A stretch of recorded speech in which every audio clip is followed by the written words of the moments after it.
The child had stopped crying 3 days ago. That was the worst sign. Healer Tuvin pressed her bark-covered hand against the small forehead and felt the fever burning beneath. Around her, the village of Hollow Root held its breath. 17 children sick, for already dead, and the medicine they had was doing nothing. "There is nothing more I can do," Tuvin said. The words fell like stones in the quiet room. Outside, the forest whispered. It always whispered. The great trees of Thornwood shifted and groaned, their branches moving even when no wind blew. The Kethri people had lived on this world for 10,000 years, and in all that time, they had never truly understood the forest. They only knew how to fear it. Elder Rena stood at the doorway, her luminescent eyes dim with exhaustion. She had not slept in days. None of the elders had. The plague had come from the northern villages first, traveling along the trade paths like a shadow. Now it was here, and it was hungry. "The cure exists," said a voice behind her. Rena turned. The human woman stood there, tall by Kethri standards, with dark skin and patient eyes. Dr. Amara Osei had arrived with her team 2 weeks ago when their research shuttle crashed in the outer meadows. The Kethri had taken them in, fed them, given them shelter. Now the humans wanted to repay that kindness. "The Starleaf plant," Dr. Osei continued. "It grows in the sacred grove. My scans confirmed it has the compounds needed to fight this infection. The sacred grove lies 3 days into the wandering dark," Rena said. "No one returns from the wandering dark. We would like to try." The village council gathered that evening in the Great Hall. 30 elders sat in a circle, their bark-like skin creaking as they shifted with discomfort. At the center stood the 3 humans. Dr. Osei, Deshi Verma, their survival specialist, Cora Neal, their engineer. They looked small against the towering Kethri, but they did not look afraid. "This is madness," Elder Coven said. He was the oldest of them, his skin more gray than brown, his eyes clouded with age. "The forest spirits guard the wandering dark. They take all who enter. Sending outsiders will only anger them further." "With respect," Deshi said, "we have been studying your forest for 2 weeks. It follows patterns. The paths change, yes, but they change according to rules. We believe we can navigate it." Laughter rippled through the council. Not cruel laughter. Sadlit. The laughter of people who had buried too many pathfinders who believed the same thing. "The spirits do not follow rules," another elder said. "They follow hunger." Dr. Osei stepped forward. "We do not ask you to believe we will succeed. We only ask you to let us try. Your children are dying. We have skills that might help. If we fail, you lose nothing but 3 strangers." Silence fell. Then Elder Rena stood. The council turned to her. She was the spiritual leader of Hollow Root, the one who performed the rituals and spoke the prayers. When she spoke of the spirits, people listened. "I have walked in the lesser forest," she said. "When I was young, I felt the spirits watching me. I felt their presence like heat against my skin." She paused. "But I have also watched these humans. They do not feel fear the way we do. Perhaps that is weakness. Or perhaps the spirits test differently those who see differently." Murmurs spread through the council. Elder Borith rose to stand beside Rena. He was her opposite in many ways, practical where she was spiritual, quiet where she was vocal. But they had led Hollow Root together for 40 years. "Our children die while we debate," Borith said. "The humans offer to walk into death for us. If they fail, we lose 3 people who were already lost when their ship fell from the sky. If they succeed, we save our future." He looked around the circle. "I say let them go." The vote was close. 14 against, 16 in favor. The humans would walk into the wandering dark. That night, Rena visited the humans at their shelter. She found Dr. Osei awake, studying charts of the forest that Cora had made from scanner data. "You should sleep," Rena said. "The journey begins at dawn. Sleep does not come easy before walking into a place everyone says will kill me." Rena sat down across from her. "May I ask you something?" "Of course. Why do you not fear our forest?" Dr. Osei considered the question for a long moment. "I do fear it," she finally said. "But fear and respect, are not the same thing. Your forest is alive in ways I have never seen before. That makes it dangerous, but it also makes it understandable. Living things have needs. They have patterns. They respond to the world around them. She looked up at Rena. We do not think your spirits are evil. We think they are simply alive. And we have spent our whole lives learning how to live alongside things that could kill us. Rena did not fully understand, but something in a human's words settled into her heart like a seed finding soil at dawn. The team gathered at the village edge. The whole population of Hollow Root had come to watch. Mothers held their sick children. Fathers stood with clenched fists. The elders watched in silence. The young Kethri, named Neth, stepped forward. He carried a walking staff and a small pack. His face showed no enthusiasm. I am to be your guide, he said flatly. I will take you as far as the boundary of the wandering dark. After that, the spirits will decide your fate. Deshi nodded. Thank you for coming with us. Do not thank me. I expect to watch you die. The forest swallowed them within minutes. The village vanished behind walls of ancient trees, and the path began to twist. Behind them, the Kethri watched until even the shadows were gone. Elder Rena turned back to the village. The waiting had begun. For hours into the journey, Neth wanted to scream. The humans kept stopping. Every few minutes, one of them would crouch down to examine something. Soil, bark, the pattern of insect crawling across a fallen log. Dr. Osei had filled 3 pages of her notebook. Deshi spent 10 minutes watching the way moss grew on different sides of the trees. Cora ran her scanner over roots until the machine beeped in ways Neth did not understand. We must keep moving, Neth said for the 5th time. The paths change. If we stay in one place too long, we will lose our way. Deshi looked up from where he crouched beside a stream. The paths have already changed. Look behind you. Neth turned. His blood went cold. The trail they had walked was gone. Where there had been a clear path through the undergrowth, now there was only dense forest. Trees stood where he was certain no trees had stood before. The way back to Hollow Root had vanished. The closing, Neth whispered. It was what his people called this phenomenon. The forest sealing itself behind travelers, trapping them, hurting them toward death. Interesting, Dr. Osei said. She did not sound afraid. She sounded curious. The root structures beneath the soil are moving. The trees are not actually teleporting. They are shifting position through the underground network. Slowly, but faster than I would have thought possible. This is not interesting, Neth snapped. This is the spirits warning us to turn back. Turn back where? Cora asked. The path is gone. Forward is the only option now. She was right. Neth hated that she was right. They walked deeper. The forest grew darker. The canopy above so thick that only scattered beams of light reached the ground. Neth watched the humans move and felt his confusion growing. They did not walk like Kethri pathfinders. They did not pray. They did not leave offerings at the sacred stones. Instead, they watched. They listened.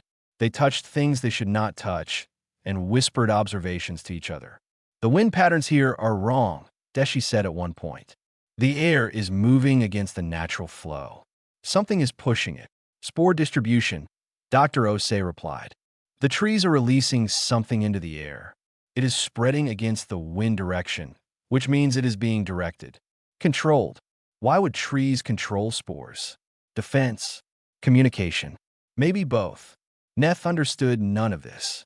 He only understood that they were surrounded by spirits, and the humans were treating them like problems to solve. Near midday, they entered a clearing filled with soft blue light.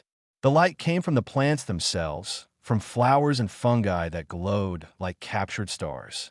It was beautiful. It was also wrong. Neth had heard stories of clearings like this. They called them spirit traps. We should not be here, Neth said. Wait. Deshi held up a hand. Do you feel that? Neth felt nothing, but Dr. Osei nodded slowly. The air is thicker here, heavy with something. She pulled a device from her pack and waved it through the air. Spores. Millions of them. Too small to see. She looked at Neth. How do you feel? I feel. Neth paused. The forest was changing around him. The trees were moving closer. No, not the trees. Figures. People. His mother was there. his brother Tavin, who had died in the forest 3 years ago. They were reaching for him, calling his name. Neth. A hand grabbed his shoulder. Hard. Real. Deshi's face appeared before him, solid and present. Focus on my voice. Tell me something true, something you know is real. I am Neth, guide of Hollow Root. My feet are on solid ground. Good. Keep talking. The sky is green on this world. The moons rise in the east. Vaterishvet. The visions faded. His mother dissolved. Tavin vanished into the light. Neth gasped, shaking, and found himself on his knees in the clearing. The blue glow pulsed around them, but it no longer pulled at his mind. Hallucinogenic spores, Dr. Osei said. She was collecting samples, completely unbothered. They trigger emotional responses. Fear, grief, the things that make people panic. You saw nothing. Neth asked. I saw my daughter. She died when she was 7. Dr. Osei's voice was calm, but her hands trembled slightly as she sealed the sample container. But I knew it was not real. Grief is a part of me. It does not control me. They moved on. Deshi led them now, following signs that Neth could not see. The angle of branches, the density of undergrowth, the sound of water somewhere in the distance. As the sun began to set, they reached another clearing. This one was different. No glowing plants. No esporetraps. Just ordinary ground covered in soft moss, surrounded by ancient trees that leaned away from the center as if pushed by an invisible force. We camp here, Deshi said. How do you know this is safe? Neth asked. Look at the roots. Deshi pointed at the ground. This is where several root systems meet.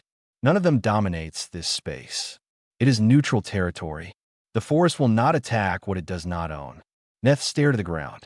He saw nothing, just roots. But they camped there, and nothing attacked them in the night. As they sat around a small fire, eating rations from the humans' packs. Neth finally asked the question that had been burning in him all day. How did you know? About the clearing. About the spores. About the roots. Deshi smiled. My grandmother grew up in a jungle on Earth. A place called the Amazon.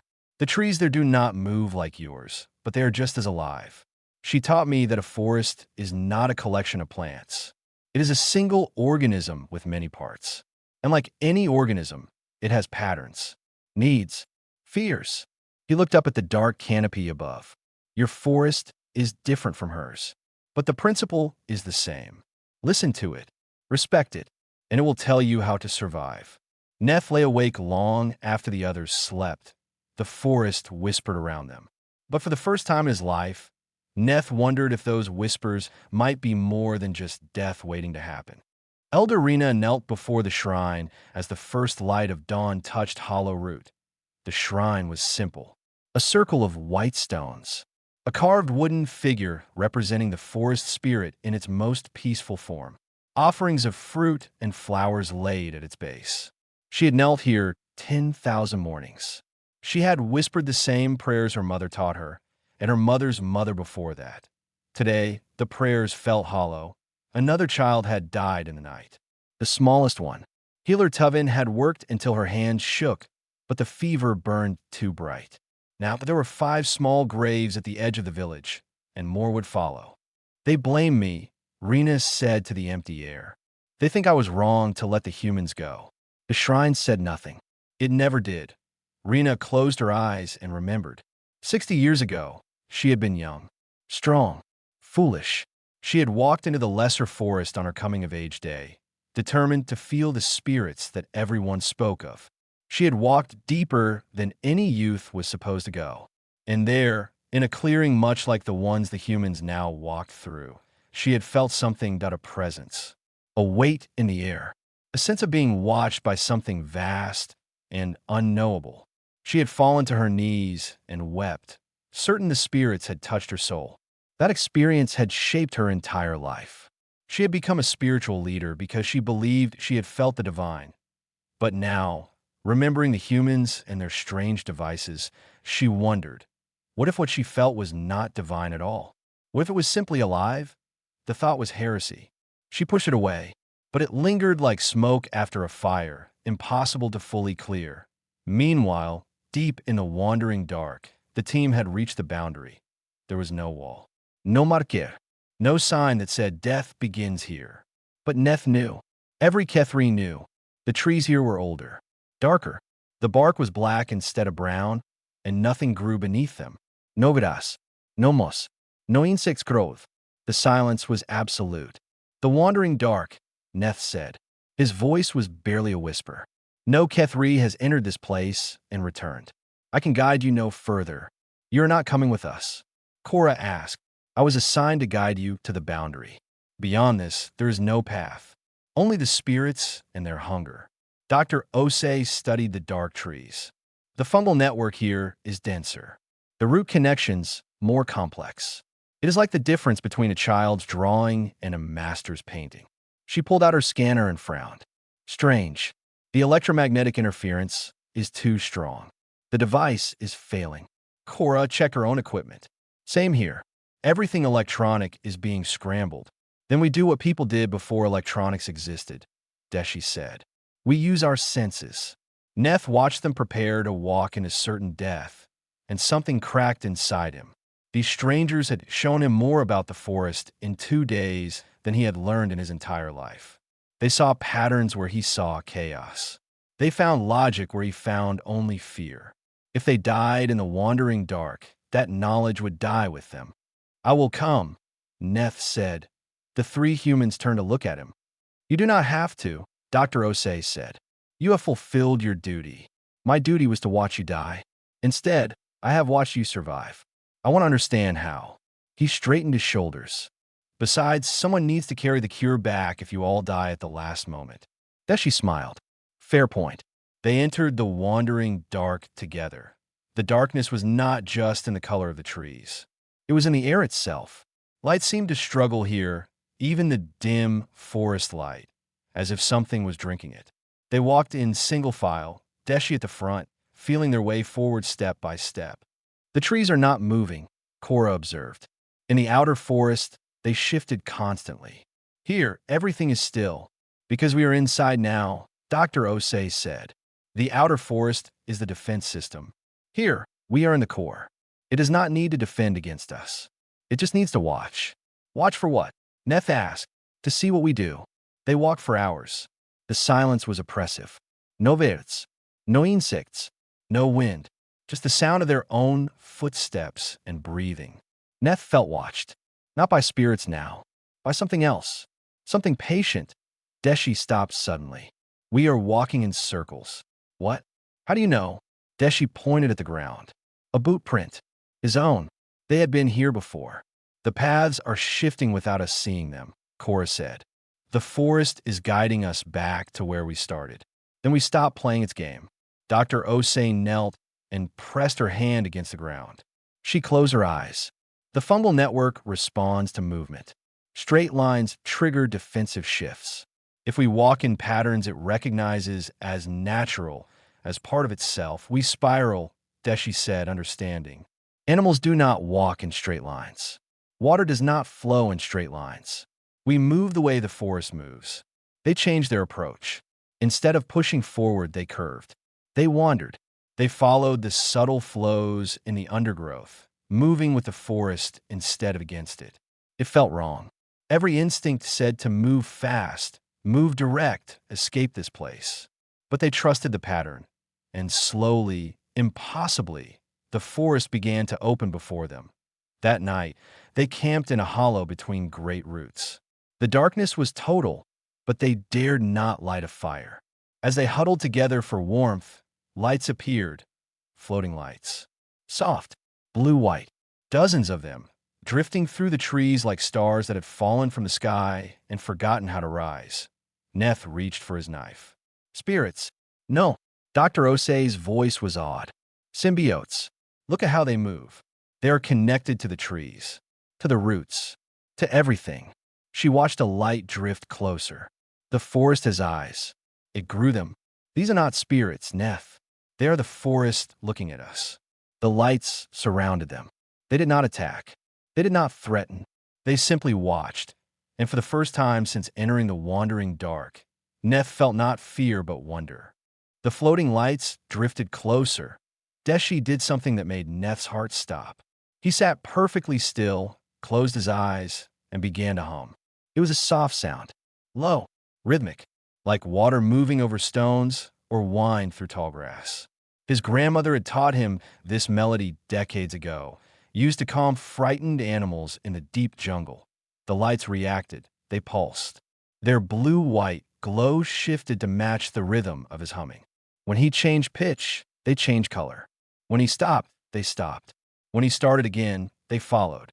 They respond to sound, Cora whispered. To patterns, not just sound. Dr. Osei watched with wide eyes. Emotion. Look at them. They are reading us. Our heart rates, our breathing, maybe even our brain activity. They are not just watching. They are listening to everything we are. Neth felt his fear spike. Immediately, 3 of the lights scattered away from him, darting into the darkness like startled birds. Your fear, Dr. Osei said gently. It pushes them away. I cannot help being afraid. You could try something else. She looked at Cora. Approach them. But think about curiosity instead of fear. Cora took a slow breath. She was an engineer. She solved problems. She understood systems. These lights were part of a system she did not yet understand, and that made her want to learn. She held on to that feeling, that desire to know, and stepped forward. The lights did not scatter. One drifted closer, hovering just before her face. This close, she could see was not truly light. It was a creature. Tiny, translucent, bioluminescent organs pulsed inside its soft body like a heart made of stars. Hello, Cora said softly. The creature pulsed brighter. They are the forest's nervous system, Dr. Osei said. The trees communicate through roots.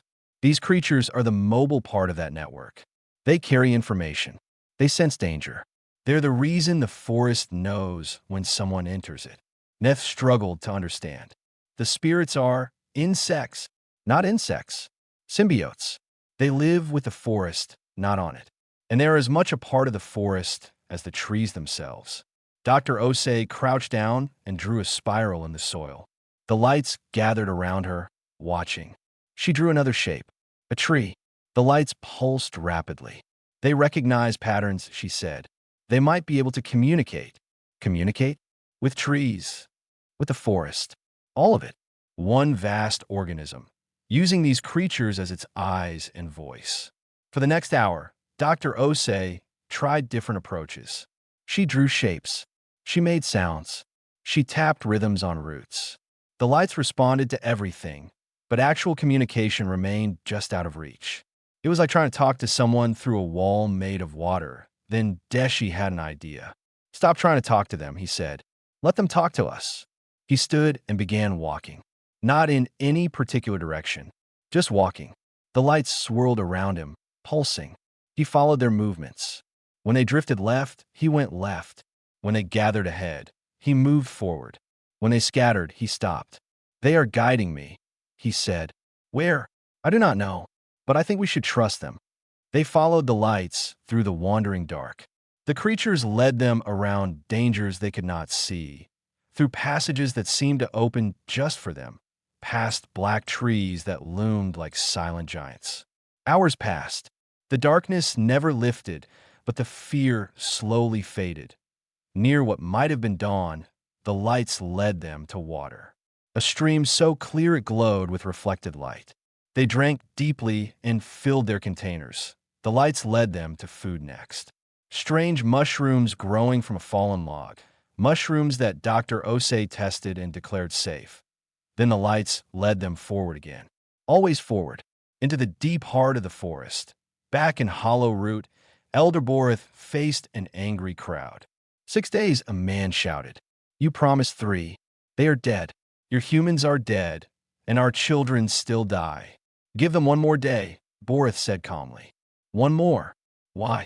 So more children can join the graves while we wait for strangers who will never return. Borith looked out at the crowd. He saw fear, grief, anger. He understood all of it. But he also remembered his grandfather's words, spoken decades ago on the old man's deathbed. The spirits are not gods, his grandfather had said. They are the forest dreaming. Someday, someone will learn a dream with them. And on that day, everything will change. My grandfather walked into the lesser forest and returned, Borith said to the crowd. He told me the spirits were not what we believed. He told me they were waiting for someone who could see them as they truly are. He straightened his old back. One more day. If the humans do not return, I will lead this search party myself. The crowd murmured, but slowly dispersed. Elder Rena appeared at Borith's side. Do you truly believe they can succeed? She asked. I believe they see something we cannot, Borith replied. And I believe that if anyone can survive the wandering dark, it is people who do not worship it as gods and do not hate it as demons. They simply try to understand it. Rena looked toward the forest, dark and endless on the horizon. I prayed my entire life to the spirits, she said. Perhaps I should have been listening instead. Deep in the wandering dark, the team stopped. Before them, glowing on the horizon like a second sunrise, was the sacred grove. But it was not a grove. It was a tree. A single tree so massive it defied comprehension. Its trunk was wider than the entire village of Hollow Root. Its branches disappeared into clouds. Its roots spread across the land like rivers of wood. And all around it, millions of lights swarmed and danced, forming patterns that looked almost like words. We found it, Neth breathed. No, Dr. Osei said, her voice filled with wonder. It found us. Neth felt his knees, that he could not help it. The tree before him was beyond anything his people had ever imagined. The sacred grove of their legends was supposed to be a circle of ancient trees guarding a pool of clear water. This was something else entirely. This was a god made of wood and light, a living mountain that breathed and pulsed and watched them with a million glowing eyes. The stories were wrong, he whispered. Everything we believed was wrong. Not wrong, Dr. Osei said gently. Incomplete. Your ancestors saw this or something like it. They just did not have the words to describe what they were seeing. The symbiote lights swirled around them in vast spirals, forming shapes that almost looked like language. Cora watched them with her engineer's mind, trying to find the logic. The entire forest, she said slowly. Every tree we walked through, every root, every shifting path, it is all connected to this one organism. The forest is not a collection of plants. It is a single being, and this tree is its brain. Its heart, Deshi corrected. The brain thinks. The heart feels. This thing feels us. They approached slowly. The ground beneath them was soft with fallen leaves that had accumulated over centuries. The air smelled sweet, like flowers and honey and something else, something electric. As they walked, plants grew around their feet, pushing up through the soil in real time, reaching toward them like hands seeking touch. Neth stumbled back. What is happening?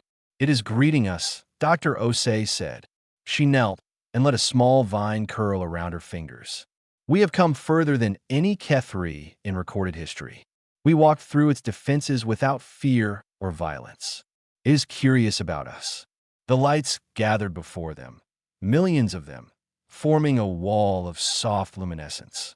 They pulsed in patterns, first randomly, then with increasing order. Sequences, rhythms, mathematics. It is trying to communicate, Cora said to Dr. Osei pulled out her notebook, the only tool that still worked, and began recording the patterns. 1 pulse, pause, 2 pulses, pause, 3 pulses.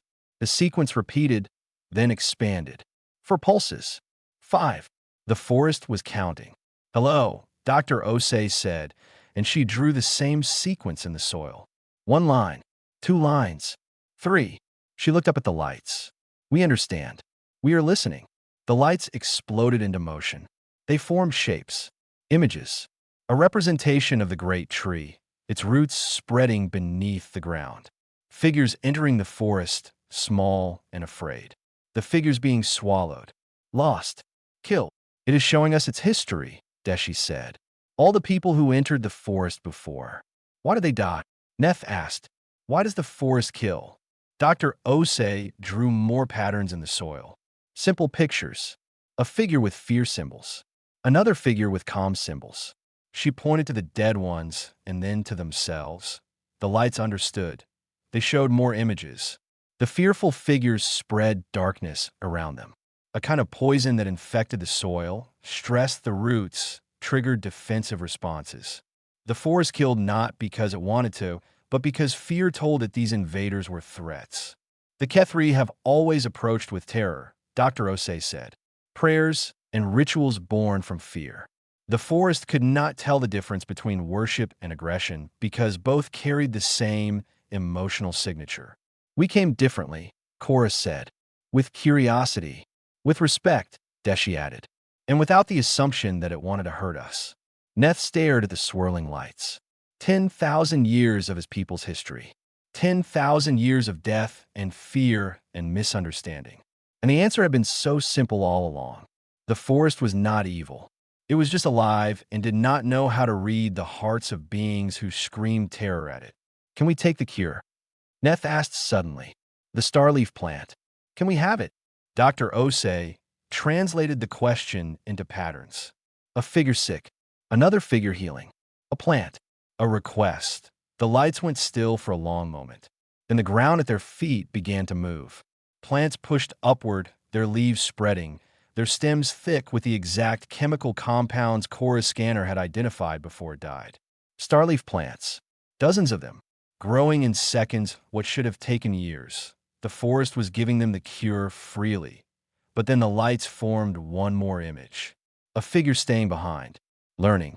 Speaking. Becoming a bridge between the forest and the figures outside. It wants someone to stay, Dr. Osei said. Someone to learn its language properly. To teach others. To build a relationship that lasts. I will stay. Everyone turned to Neth the young Kethri, stood straight, his fear finally gone. I have walked further into this forest than any of my people. I have seen what you see, but I am still Kethri.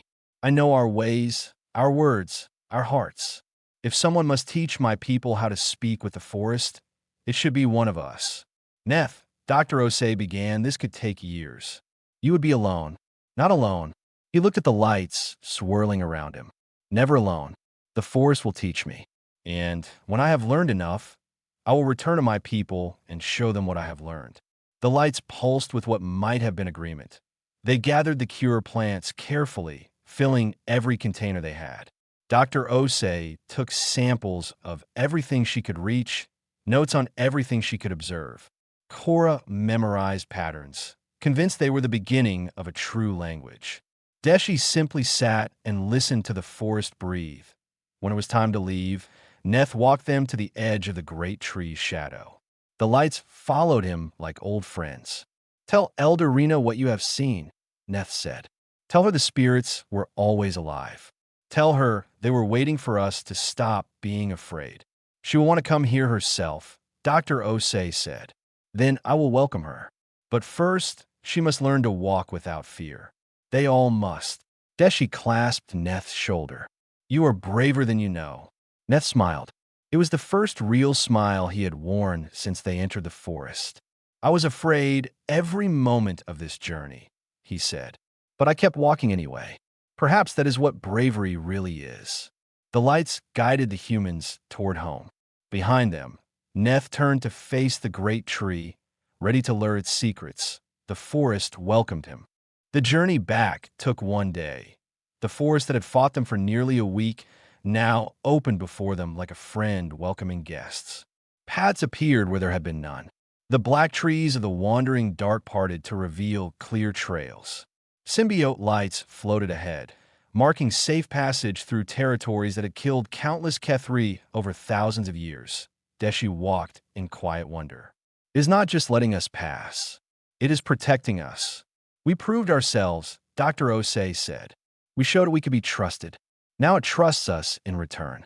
Cora studied the lights as they moved. She was already thinking about the implications. A living forest intelligence. A communication system older than any civilization. The scientific community would spend decades studying what they had found, and they would still only scratch the surface. They emerged from the wandering dark near sunset on the sixth day. The outer forest welcomed them with familiar sounds. Birds, insects, whined through normal green leaves. It felt almost ordinary after what they had experienced. The edge of hollow root, They found a crowd waiting.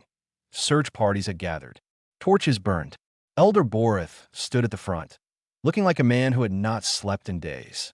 When the three humans walked out of the treeline, alive and carrying bundles of plants, the silence was absolute. Then the cheering began. People rushed forward. Hands reached out to touch them, to confirm they were real. Mothers wept. Children shouted.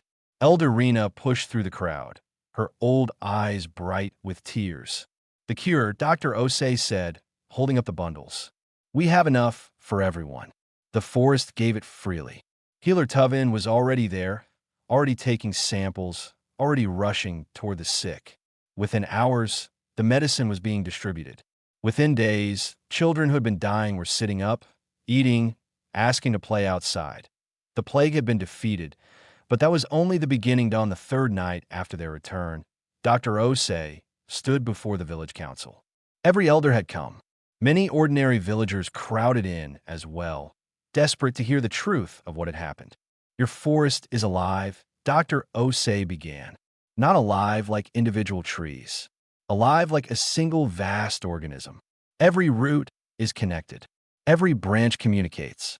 The things you call spirits are symbiotic creatures that serve as its eyes and ears and voice.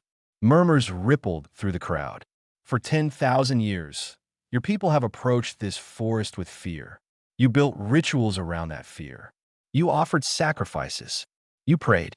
And the forest felt all of that, but it could not understand it.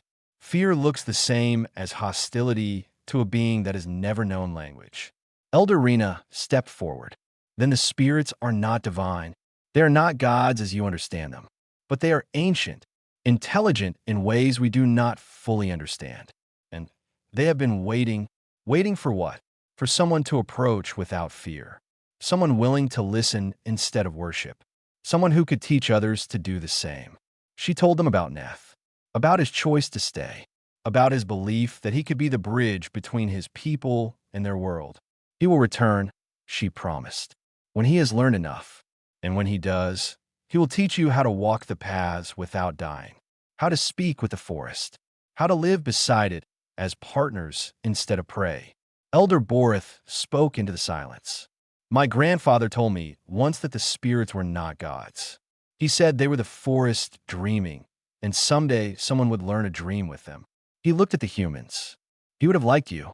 The weeks that followed were full of change. The humans worked with the Kethri healers to create a steady supply of the cure. They mapped the safer paths through the outer forest and taught the villagers what they had learned about reading root patterns and avoiding spore traps. Dr. Osei offered more. Human researchers could come to Thornwood. Kethri scholars could travel to human universities. Two peoples who had never met could learn from each other. Your people have 10,000 years of observations, she told the council.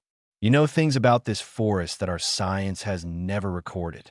And we have tools that might help you understand why your observations work. Together, we could build something neither of us could build alone. The council agreed. 1 year later, Neth walked out of the wandering dark. He was not alone. Behind him came 7 young Kethri, the first students of what he called the Pathwalkers. Around them floated dozens of symbiote lights, following them like loyal companions. The village gathered to welcome them. Elder Rena stood at the front, older now, but standing straight. Beside her stood Dr. Osei, who had returned to witness this moment. Neth looked different. Not physically, but there was a calmness in his eyes that had not been there before. A certainty. He had spent a year learning the language of a living world, and that knowledge had changed him. I bring greetings from the heart of the forest, Neth said. It knows your names now. All of you. It has been waiting for this day for longer than your people have existed. He began to teach. Simple things at first. How to walk without fear. How to read the patterns in the undergrowth. How to quiet the mind so the forest could sense something other than terror. Within months, the first Kethri villagers had walked to the edge of the wandering dark and returned safely. The paths were opening.